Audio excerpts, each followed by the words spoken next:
বৰাকত এবাৰ কেঁচা তামোলৰ সিন্ডিকেট চলাৰ অভিযোগ সংবাদমেলযোগে এই অভিযোগ বিধায়ক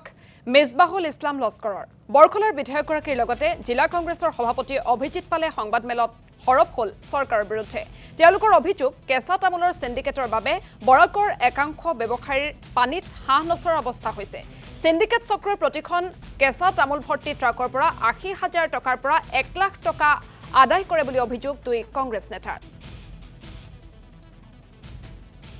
আমি 2 বছৰ আগত দেখিলো যে বাৰ্মি সুপাৰীলৈ কিছুমান মানুহ ধৰা হৈছে কিছুমান গাড়ী ধৰা হৈছে এতিয়া কিয় নধৰে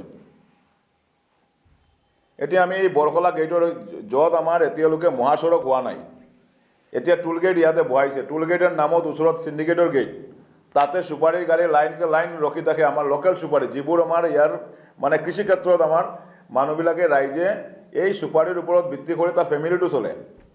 সেই আমাৰ লোকেল সুপাৰীটো যেতিয়া মানে বাহিৰৰ লোকে পঠায় তেতিয়া ইয়াতে গাড়ীৰ প্ৰতি ৫০,০০০ ১ লাখ কিমানকে দিব লাগে বৰখলা গ'লেই চাব লাইন আপোনাৰ শ গাড়ী তাতে ৰখি থাকে তাতে মানে সিন্ডিকেটত পইচা দি সিন্ডিকেটৰ কোনোবাৰ পৰা নাম্বাৰটো আহে